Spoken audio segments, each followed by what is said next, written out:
Hello everyone, this is Lavon Cason here, back at it again with another reaction video, and today I'm going to be reacting to a video from Denki, which was made by Ken, which is Austin Evans' cameraman, and the video is called Xbox Series S is trash, and that's fine.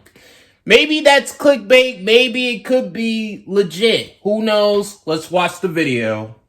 Buying game consoles in today's climate is tough, but one is defying the odds. Constantly available in stock, online, on store shelves, for MSRP, and at retailers that we trust, like Target and Best Buy, and our friends over at Micro Center. That console is this, the Xbox Series S, and it is probably sitting on store shelves because it is trash.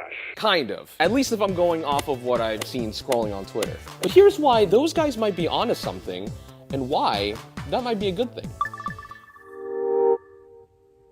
Hello and welcome to Denki channel. My name is Ken, and it should be no surprise to anyone at this point that the market for anything tech is all sorts of messed up due to chip shortages, supply chain bottlenecks, and scalpers just being the absolute worst.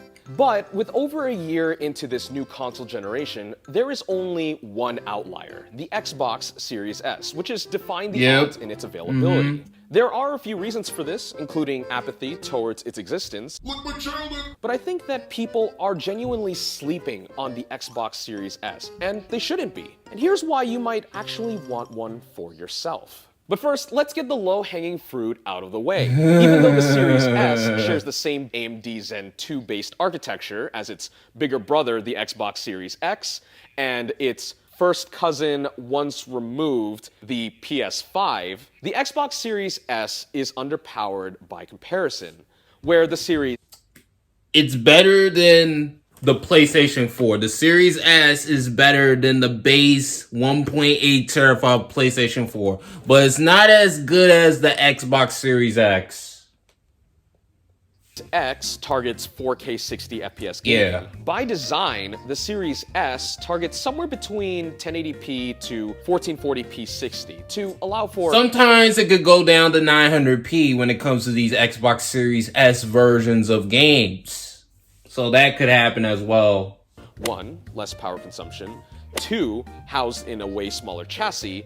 And 3rd, and best of all, it is available at a more affordable price point. Oh yeah, $300? $99. Now, if we stop the argument here, the Xbox Series S is certainly more affordable than its higher-end brothers, but it's not exactly enticing in the scheme of 4K next-gen gaming. I mean, sure, it might be a whole $200 cheaper than both the Xbox Series X and the disc version of the PS5, but Sony also competitively priced its digital version of the PS5 at only $100 more than the Series S. Honestly, if you really don't care about 4K, if you really don't care that much about ray tracing, and you just want to be able to play, you know, the newest Call of Duty, you know, the newest Battlefield and whatever newest games, then I would recommend getting a Series S. I would recommend it. If you don't care about, you know, all the other next generation bells and whistles, such as the ray tracing and, you know, and all that other stuff. Retailing at $400. But while little Timmy is groaning about his $300 paperweight that's sitting in his bedroom when mom could have just forked over an extra Benjamin, we don't exactly live in a vacuum. Not only is the PS5 difficult to purchase at retail for reasonable prices, but the cheapest PS5 is by far the hardest one I'm gonna try to get a PS5 this year. I'm gonna try to, guys. On average, we are talking a whole $400 difference between the readily available Series S versus both versions of the PS5 and even the Xbox Series X. But then this begs the question, are you really getting $400 more console in the Series X and the PS5 compared to that Series S? But before I get to the meat and potatoes of that question, please consider subscribing to the channel and hitting that bell icon to get notified on when I upload videos. Not only does it help us fight the YouTube algorithm, but it also lets my boss know that I'm actually working. and not using an Xbox video to justify buying myself a Xbox Series S. What I love you too.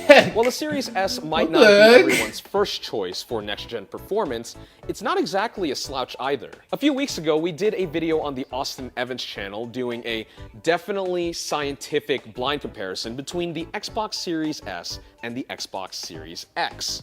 It was really fun to make, and the gist of it was that Austin and I noticed visual differences between the two consoles, but felt that the graphic performance was acceptable, especially when playing on a monitor or 1080p TV. On the scale, it performs similarly to last gen's powerhouse, the Xbox One X, but with the added benefit of a native SSD and features like Quick Resume to hop between game instances lightning fast. With minimal feature trade-offs outside power and peace of mind that games will be developed for it throughout the generation, it really is a baby Series X. Now, I don't want to speak for everyone, but for me, it feels kind of silly paying for a marked up console when I can just waltz into the Target down the street and buy one right on the spot. That's a good point. That is a pretty good point. The Series S is a worthy stopgap console. It is, until pretty prices get much. better. A Think about it worthy another way. stopgap console. That's what the Series S is. It's better than your PlayStation 4 and your base Xbox One. It's definitely better than that. But it's not as good as, say, your Xbox Series X or your PlayStation 5. Now, also, too, since Xbox Series S is easy to pick up, and also, too, games are still cross-gen, a Series S is not really that bad of an option. Once, things become a lot more easier to where you can pretty much pick up a PlayStation 5 or an Xbox Series X, you can probably just, trade in your Series S for a PlayStation 5 or Xbox Series X. So, just keep your Series S for now, and wait maybe about a year or two to go out and get that PlayStation 5 or get that Series X, and use your Series S as a way to trade in to get one of those systems. Can make out like a bandit by first getting a Series S at retail right now, and then later on get the console you really want when prices come back down to earth. Pretty much. All for the price of one flagship console at markup. Then what you do later is up to choice. You can certainly choose to recoup costs and sell your Series S later, or for reasons I'll get to in just a moment, owning multiple Xboxes is not as crazy as it seems. The thing is, gaming hardware such as consoles are in many ways an investment into the next 5 to 7 years of gaming. Now, I don't want to open up the can of worms figuring out what the hell the next 10 years of gaming even looks like, but if we're basing purchase decisions on what is happening now and what the future is looking like from here, credit where credit's due, Xbox has a lot going for it, especially with the recent announcement of Microsoft's acquisition of Activision Blizzard, games and franchises in tow. But hey, I'll tell you this much, the Xbox Series S is definitely better than the Atari VCS. $69 billion. Nice. They ain't f***ing around. Discounting the classic, people just like things because they do, or hate things because they do. People pledge allegiance to brands for a multitude of reasons. The biggest one by far is that they like the games that the platform provides. Easy. Another one might simply be goodwill from previous generations they bought into, or simply they just like the controller layout, or maybe all of their friends are on one of the platforms. Whatever it is, boil it all down, all of these reasons play into this idea of an ecosystem. Ecosystem is a word you hear thrown around a lot in tech nowadays, but I didn't really see it or internalize it in the gaming context until I started dissecting my interest in Xbox. Now, there's a really excellent MKBHD video on this very subject that I often go back to. The ecosystem. And it breaks down what tech nerds mean when they use this term. Marquez points it out as a group or community of interacting products and services. Very short and sweet. Okay. Now, love them or hate them, the best, most talked about example of the ecosystem at play is Apple. The iPhone and other tentpole devices such as the iPad, the Mac, and Apple Watch not only interact with each other with useful features like AirDrop and AirPlay, but also with the company's own accessories and services like AirPods and Apple Music, iCloud, and iMessage, all working together in seamless harmony. The thought is that once you live in the ecosystem and get used to the way it functions, and especially experiencing the conveniences it can provide, it spoils you and honestly makes it tougher to have things any other way. But the massive benefit— it'll definitely make it tougher to you to buy another one of the competitor's devices. Instance, like, say if you really are into the iOS ecosystem, it's going to be really hard for you to buy an Android phone. Like, it's really going to be hard. Or you into the PlayStation ecosystem. Like, it's going to be kind of hard for you to buy an Xbox, even though when it comes to multi-plat, you know, they offer pretty much the same experience. Like, it's going to be really hard. And no, that's it. Let me keep on playing the video. The user is incentivized to use the platform more and more frequently the deeper in they are. And that is what Phil Spencer and Xbox are trying to accomplish here. Where Sony and Nintendo are mostly building singular experiences for their consoles, Microsoft is literally thinking outside the box with their ecosystem of games, devices, and services. Whether you own a Series S or X, a PC, or even any of the Xbox Ones, the experience between everything is seamless. The controllers work across all of your devices, first-party AAA exclusives are almost always multi-platform, and even the cloud save data hops between all of your devices without even breaking a sweat. But the real kicker is Game Pass. For $15 a month, you have access to most of what's been good on Xbox from its massive catalog since— that's what I see a lot of Xbox doobies talking about. It's just Game Pass, Game Pass, Game Pass, Game Pass. Like, that's all I hear when I see people talk about Xbox. It's just Game Pass. Well, the original Xbox, all the way to current gen, as well as their new upcoming heavy-hitting exclusive or cross-platform titles from day one.